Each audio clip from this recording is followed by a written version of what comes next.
L'enseignement catholique est attaqué de toutes parts et les syndicats d'enseignants n'hésitent pas à réclamer sa suppression pure et simple. La guerre scolaire va-t-elle recommencer? On en parle avec nos invités.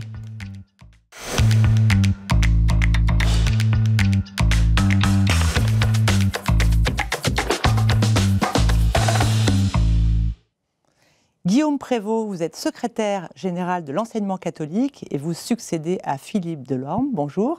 Bonjour Sophie. Hélène Lobignat, vous êtes présidente de l'APEL, l'association des parents de l'enseignement libre. Bonjour. Bonjour. Et Paul-Henri Ouellet, journaliste au Figaro étudiant. Bonjour Paul-Henri. Bonjour. Vous allez nous faire un petit résumé des courses. Au cours de ces derniers mois et années, plusieurs affaires sont venues écorner l'image des établissements catholiques sous contrat. Est-ce que vous pouvez nous rappeler les derniers faits ? Oui, alors en fait, une partie de ces affaires porte sur des violences qui ont eu lieu avant les années 90.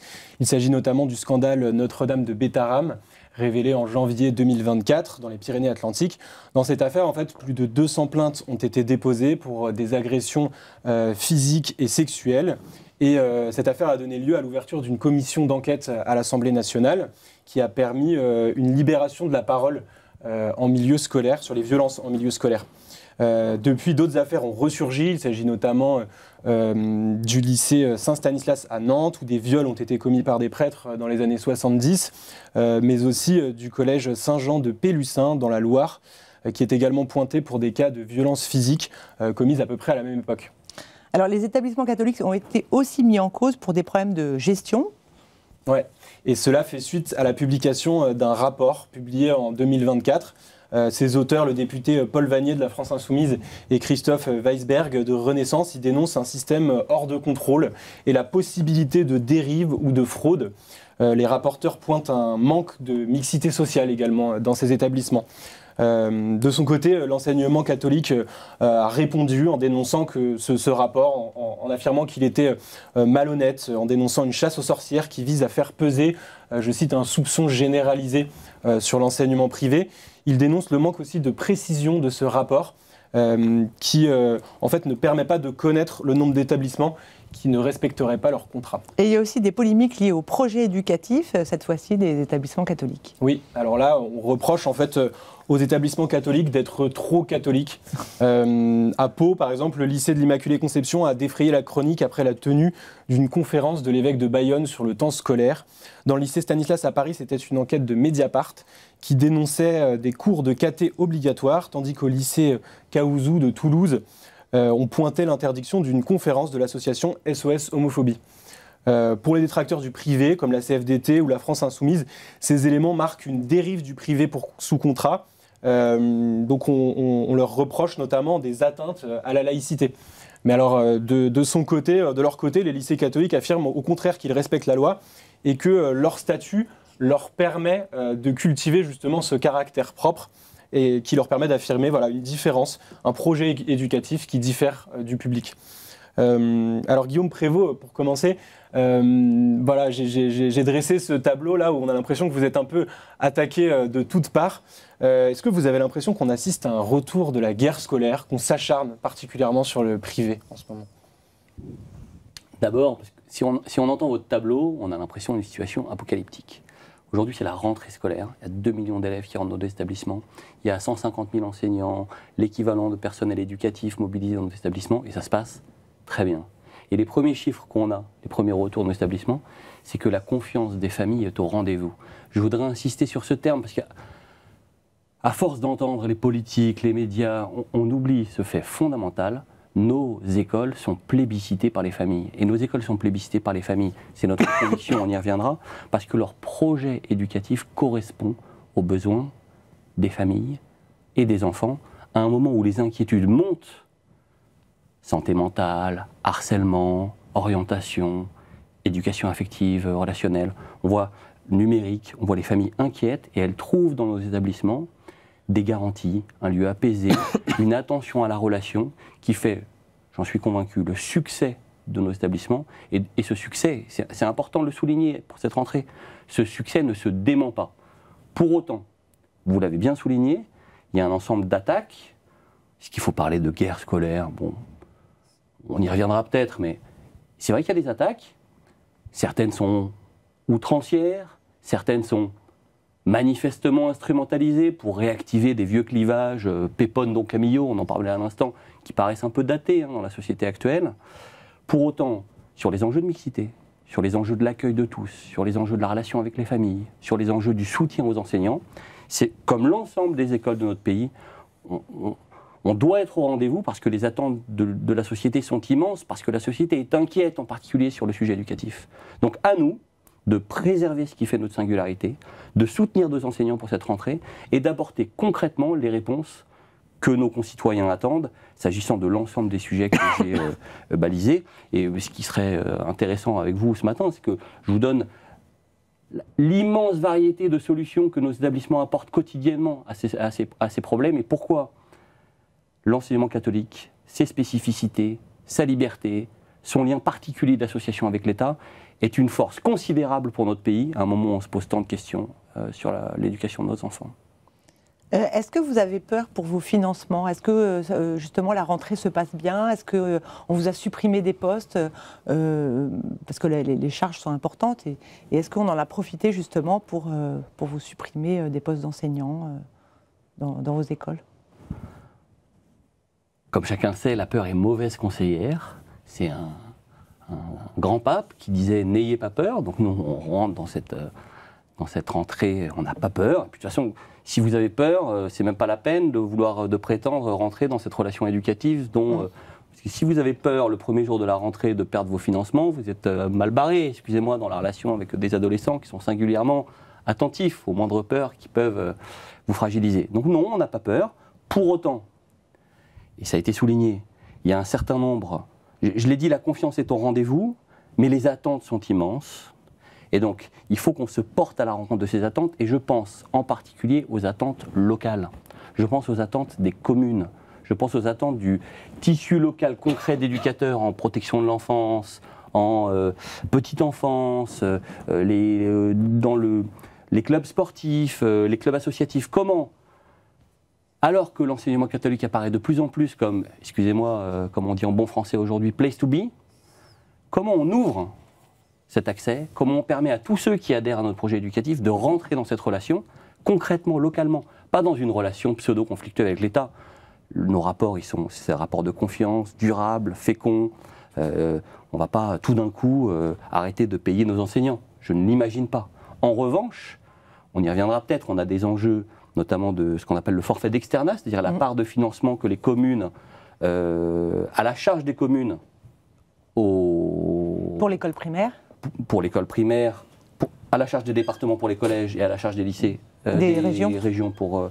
ouais. Dans cette relation avec les collectivités, peut-être que on s'est trop occupé de relations avec un pouvoir politique dont on voit bien qu'il est en difficulté, et que le vrai sujet pour nous, c'est de tisser localement les relations de confiance pour que, quelle que soit la sensibilité des uns et des autres, qu'on soit Pépone, qu'on soit Don Camillo, qu'on soit rouge, bleu, vert, il faut qu'on trouve dans l'enseignement catholique, dans nos établissements, une ressource pour le développement local, pour la relation avec les entreprises, pour le soutien au tissu sportif. Voilà, c'est localement, on en reparlera probablement avec Hélène, qu'on doit trouver des solutions adaptées pour apporter des réponses pertinentes et concrètes aux difficultés de nos enfants.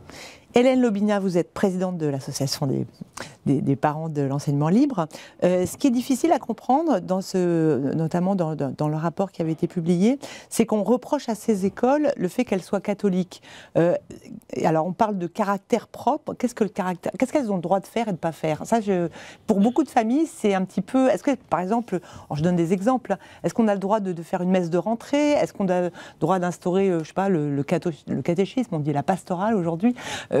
Certaines écoles, je me rappelle, je ne sais pas si ça se fait encore, bénissez les cartables. Qu'est-ce qu'on a le droit? Est-ce qu'on a le droit d'avoir une croix dans la classe, par exemple? Tout à partir du moment où c'est une ouverture et une liberté de conscience que l'on laisse à chacun de nos élèves. En fait, ce que recherchent les parents aujourd'hui en venant dans nos établissements, c'est effectivement ce qui nous différencie du public. Sinon, ils ne viennent pas chez nous. Ce ne sont pas des écoles laïques. Non, mais ce sont des écoles qui font partie, qui sont financées en partie par l'État. Donc nous avons des obligations, mais nous avons aussi des devoirs envers nos parents qui choisissent aujourd'hui donc ce projet pédagogique, qui choisissent nos établissements parce qu'il y a une réelle plus-value vis-à-vis de nos jeunes qui est de les éduquer à pouvoir mieux grandir demain. Qu'est-ce qui fait qu'ils vont pouvoir mieux réfléchir, mieux se poser des questions en ayant effectivement quelque chose d'apporté par l'établissement catholique. Mais en tout cas, l'Église catholique a quand même une vision particulière, avec une vision sur l'avortement, sur pas mal de choses. Est-ce que les écoles ont le droit d'en parler Bien entendu, toutes les écoles ont le droit d'en parler. Je ne vois pas pourquoi est-ce que dans le privé, nous ne pourrions pas parler de choses qui sont déjà abordées dans le public. Nous abordons les choses, mais nous les abordons avec des termes différents, qui sont le consentement, qui sont la liberté de choix. Il y a quand même cette liberté de choix qu'ont fait les familles pour aller dans nos établissements. Donc, il y a beaucoup d'élèves non catholiques qui s'inscrivent dans les écoles catholiques. C'est très bien et c'est heureux. C'est heureux. C'est cette mixité, c'est ce fait qu'il y ait des personnes différentes, qu'il y ait des pensées différentes, qui fait la vraie richesse de nos établissements. Je pense qu'on ne peut pas nous reprocher que nous ayons des écoles que coraniques ou que catholiques. Nous avons des écoles catholiques qui sont là pour l'accueil de tous. D'ailleurs, on parle de l'enseignement catholique, mais il y a aussi des écoles privées sous contrat juives. Alors, il y avait le lycée Averroès, mais j'imagine que... Voilà, donc il y a des écoles privées sous contrat aussi laïques, à l'école alsacienne par exemple, ou le cours Sévigné à Paris. Donc, reconnaissons que les établissements catholiques sont quand même l'immense majorité. C'est 90% des écoles privées sous contrat. 95%. Alors, ceci pour des raisons historiques évidentes. Une grande partie de nos établissements existaient bien avant l'éducation nationale. Et puis aussi parce qu'il faut se souvenir de l'après-guerre, où on construisait, on disait à l'époque, on construit un collège par jour parce qu'il fallait répondre à la montée en compétences, à la scolarisation massive, notamment le secondaire des élèves, et que l'éducation nationale, le service public d'enseignement, n'aurait pas pu faire sans des établissements catholiques. Donc ces établissements catholiques, ils sont bien installés partout dans le paysage, et alors... Et il y a la loi Debré qui a instauré un pacte entre l'État et l'enseignement catholique. Et c'est pas pour rien, parce que la loi Debré, c'est 59, c'est justement... cette sortie de la Seconde Guerre mondiale, où on parlait de Pépone et Don Camillo tout à l'heure, et bien justement, Pépone et Don Camillo, ils sortent de la guerre, ils ont fait le maquis ensemble, ils disent, en fait, ce qu'on vient de vivre là, c'est quand même notre pays qui s'effondre, on ne veut pas le revivre, on doit être capable de trouver des solutions concrètes ensemble sur les grandes problématiques de société. C'est vrai sur le suffrage des femmes, c'est vrai sur le développement de l'industrie nucléaire, c'est vrai sur un certain nombre de la sécurité sociale, et c'est vrai notamment... En fait, aujourd'hui, on a le droit de proposer des cours de catéchisme dans une école catholique. Alors, là, il faut être très précis sur les termes. Nous proposons des cours de catéchisme qui sont optionnels. Le cadre contractuel dont nous disposons avec l'État fait que nous sommes ouverts à tous, Hélène l'a bien souligné, et comme nous sommes ouverts à tous, tous les élèves ne sont pas forcément concernés par le catéchisme. Or, Hélène l'a bien dit, liberté de conscience, vous n'allez pas au catéchisme. Le catéchisme, c'est de l'instruction religieuse. Donc c'est la volonté des familles, c'est la volonté de l'enfant. Enfin, pour ceux qui connaissent un peu leur catéchisme, c'est même l'esprit de l'Évangile. On ne va pas rentrer. On le propose, mais c'est facultatif, c'est ça? Le catéchisme, c'est facultatif. Pour autant, la dimension chrétienne, ce qu'on appelle aujourd'hui culture chrétienne, pour mieux la distinguer du catéchisme, c'est-à-dire ce fond de culture qui est indispensable pour comprendre la spécificité de notre projet éducatif, il faut qu'on le transmette à tout le monde. Ça veut dire que si on dit concrètement, est-ce que tu pries, ça c'est du catéchisme. Donc ça, c'est optionnel. Si on dit, en l'an moins 3000, il y avait le peuple hébreu et un de ses rois s'appelait le roi David, et puis le roi David, c'est marrant puisque vous voyez, le roi David c'était le fils de Jessé, et Jessé justement, Victor Hugo en 1800, il en parle dans son poème Beaux endormis. Ça c'est la culture religieuse finalement. C'est des cours de culture chrétienne. Et d'ailleurs, ces cours de culture chrétienne permettent de dire, et d'ailleurs, c'est intéressant parce qu'on fait aussi référence à 630, l'Hégire, le prophète Mahomet, quel contact le prophète Mahomet a eu, et puis justement, l'histoire de la révélation dans l'histoire. En fait, ce que l'éducation nationale appelle l'éducation aux faits religieux. C'est évident que dans une école chrétienne, on porte un regard sur l'éducation aux faits religieux qui donne une part plus grande, plus profonde, à la doctrine, à l'anthropologie chrétienne. Donc le caractère propre, ça peut être, ce sont des écoles catholiques en fait. Une école catholique peut organiser, comme là en ce moment, dans la plupart des écoles catholiques, il y a une messe de rentrée par exemple. Ça c'est autorisé. c'est autorisé et c'est même bienvenu dans une école catholique d'avoir une messe de rentrée. Mais ce qui est parfaitement interdit par la loi et par l'Évangile, c'est d'obliger les familles à y aller. D'accord. Il le propose, les familles disposent. Tout ce qui relève du culte repose sur le volontariat des personnes. Tout ce qui relève de l'instruction, de l'éducation, de la raison, relève du projet d'établissement. Et c'est cette distinction qui est fine. Hein, oui, c'est pas facile. Parfois, pour les écoles, c'est assez difficile à comprendre. Et je vais donner les affaires que vous avez citées sont souvent liées à cette incompréhension de certains de nos interlocuteurs de ce qui relève de la foi.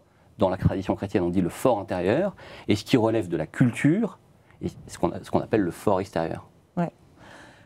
Je donnais la parole à Paul-Henri, qui va nous expliquer qu'il y a, en France, il y a ces polémiques, mais aux États-Unis aussi, il y a des polémiques liées à l'enseignement religieux. Oui, et il y en a eu une en particulier récemment dans l'Oklahoma. C'est un État qui avait accepté de créer une charter school destinée aux élèves de la maternelle au lycée. Donc une charter school, c'est une école publique. Celle-ci, elle devait s'appeler Saint-Isidore of Séville.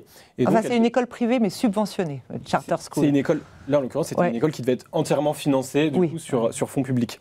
Et jusqu'ici, bon, rien d'extraordinaire, sauf que cette école, elle aurait dû être gérée par l'Église catholique et son programme incluait des enseignements religieux. Et c'est là que la polémique a commencé, parce que pour beaucoup, financer directement une école qui enseigne la religion remet en cause la séparation de l'Église et de l'État.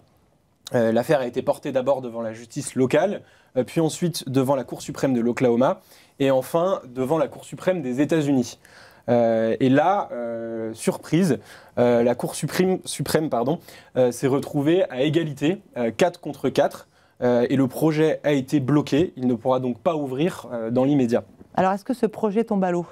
Alors exactement. En l'absence de majorité, la Cour suprême n'a pas pris de décision et en fait, elle a renvoyé au jugement précédent, donc de la Cour de l'Oklahoma qui avait bloqué le projet. Mais en même temps, cette égalité à la Cour suprême laisse une question ouverte, puisque rien n'est tranché au niveau national. C'est simplement au niveau de l'État de l'Oklahoma que le projet a été bloqué. Ça veut dire que dans l'avenir, d'autres États pourraient tenter d'expérimenter des financements similaires et la polémique pourrait ressurgir. C'est une affaire qui met donc en complexité qui met en lumière la complexité du droit américain entre d'un côté la liberté religieuse, la volonté d'avoir une diversité éducative et de l'autre côté la séparation de l'Église et de l'État. Bon, plus largement, on a l'impression que l'idée de financer des projets éducatifs confessionnels gagne du terrain aux États-Unis. Oui, c'est un mouvement qui se renforce depuis plusieurs années. Entre 2017 et 2022, la Cour suprême, plusieurs décisions de la Cour suprême avaient déjà obligé les États à inclure des écoles religieuses dans des programmes de subvention ou de crédit d'impôt pour l'éducation privée. Mais ces affaires concernaient simplement des financements à destination d'élèves qui étaient dans ces écoles privées.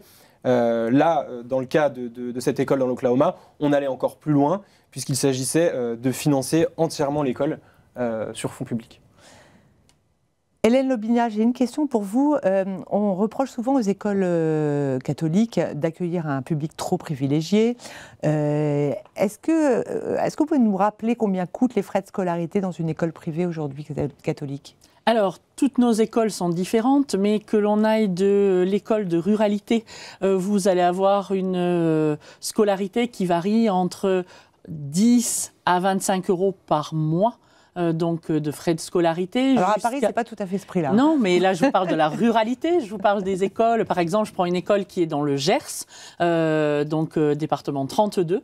Les frais de scolarité, donc à l'école Notre-Dame de Mirande, sont de 25 € par mois, donc sur 10 mois. Donc vous voyez, alors qu'effectivement, bon, vous allez trouver... parisienne où il y a quand même Alors en région parisienne, mais toutes nos écoles ne sont pas en région parisienne, mais on va avoir, que ce soit en Picardie, que ce soit aux alentours de Lille, des écoles qui peuvent aller ensuite entre 150 et 400 € par mois. Et à Paris ? En fait. Et à Paris, on est aussi sur ces fourchettes-là. Pour certains établissements, Certains vont plus haut. On est un peu plus près, entre 300 et 500 euros sur Paris en moyenne. Sur, ce qui est cher dans les écoles catholiques, c'est souvent la cantine. Hein. Donc là, on ne peut rien faire. Alors, c'est surtout qu'il n'y a pas d'équité au niveau de la cantine. Et nous accueillerions aujourd'hui beaucoup plus de familles si ces familles avaient les mêmes droits que lorsqu'elles mettent leurs enfants dans le public. Oui, c'est de l'ordre de 7 euros par repas. Alors, entre 5 et 6 euros en moyenne dans les établissements privés, alors que l'on peut avoir entre 1 et 3 euros suivant les municipalités avec des aides qui sont fournies aux familles. Il faut savoir qu'une famille qui met ses enfants dans l'enseignement catholique, qui en a fait le choix parce qu'elle veut le meilleur pour ses enfants, en fait, va se retrouver confrontée à la perte de ses aides sociales parce que justement, il n'y a pas d'aide pour les établissements du privé.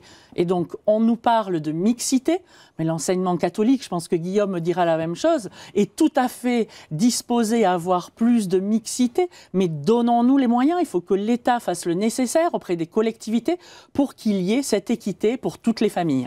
Guillaume Prévost, on a parlé à un moment donné d'obliger les écoles catholiques à avoir des quotas de boursiers. Est-ce qu'aujourd'hui, alors évidemment les écoles n'étaient pas forcément pour, mais est-ce qu'on vous oblige à prendre des quotas de boursiers dans les établissements catholiques ? Moi j'aime bien ce mot « obligé » parce qu'il signe bien ce qui ne fonctionne pas dans l'éducation aujourd'hui. Vous pouvez obliger les parents, vous pouvez obliger les enseignants, vous pouvez obliger les syndicats, vous pouvez obliger les mairies. Ça ne marche pas, l'obligation. Et le code de l'éducation ne cesse de s'agrandir et les résultats de nos enfants ne cessent de baisser. Donc il faut changer de logique, parce qu'en termes d'éducation, rien ne se fait sans confiance. Parce que l'éducation, c'est du temps long. Je pense que tous les adultes qui sont confrontés à un enfant le savent bien. Donc de ce point de vue-là, oui, il y a des enjeux, et il faut reformuler un peu les choses, notamment l'exemple américain est intéressant. Le fondement de notre association avec l'État, c'est la liberté de l'enseignement. C'est-à-dire que comme on a eu des exemples malheureux, notamment au moment de la Révolution, on a voulu retirer les enfants des familles pour les mettre dans des internats révolutionnaires, tous en rang, et que la moitié sont morts. Surtout oui. Et puis plus récemment, au début du XXe siècle, les écoles catholiques, les congrégations ont fermé en fait. Je faisais référence à ce moment, à la sortie de la Seconde Guerre mondiale, où on fait des grands compromis sociaux et sociétaux sur lesquels est fondé notre modèle. Dans ce compromis, il y a une valeur fondamentale, c'est la liberté de l'enseignement. Les parents, les familles ont le choix. Et c'est ce qui permet qu'on ait un enseignement public, privé, tutti quanti, qui offre une variété de projets dans le respect des droits et règlements. C'est pour ça qu'on existe. Sauf qu'aujourd'hui, Hélène l'a bien souligné, le problème c'est que, en fait, cette liberté de l'enseignement, elle n'est accessible en vrai qu'aux familles les plus riches parce que nos établissements sont sous-financés. C'est ça la réalité. Parce que les élèves dans nos établissements n'ont pas accès aux mêmes droits que les élèves dans les établissements publics. Et on voit bien pourquoi toutes les attaques, soyons pas naïfs, toutes ces attaques, elles visent encore plus à dire, chaque fois qu'on met un euro dans l'école catholique, c'est l'euro que je ne mets pas dans l'école oui, parce que les syndicats d'enseignants, c'est ce que je disais au début de l'émission, ont clairement comme désir d'avoir une école unique qui engloberait, comme dans les années 80, l'idée d'englober la... Eh ben, il faut que les Français soient à l'aise avec le fait que sur l'histoire, vision unique. Sur la géographie, vision unique. Sur la politique, vision unique. Comme par hasard, ça sera bientôt celle du gouvernement. Vous voyez, le danger d'une école unique, et tous les plus grands penseurs, dès le 18e, l'ont bien senti, c'est que c'est la porte ouverte à un État totalitaire. Donc cette diversité, elle doit être réelle. Et elle est réelle aujourd'hui. Mais le vrai défi, c'est qu'il faut que cette liberté de l'enseignement soit accessible à toutes les familles. Donnons-nous les moyens de le faire. Nous, on veut être au rendez-vous. Nous, on est en train de faire des efforts considérables. Oui, je pense à une école dans le Tarn. Ça fait 1 an que la commune refuse de payer ce qu'on appelle le forfait d'externat, c'est-à-dire la contribution qu'elle doit légalement apporter. Cette école, elle est au bord de la faillite. Elle ne survit que grâce à la solidarité des autres écoles du réseau. Mais qui en pâtit? C'est les enfants, c'est les familles. Ça veut dire qu'il y a des Français qui ont des droits, c'est les Français qui ont leurs enfants à l'école publique. Il y a des Français qui n'ont pas de droits, c'est les Français qui mettent leurs enfants à l'école catholique.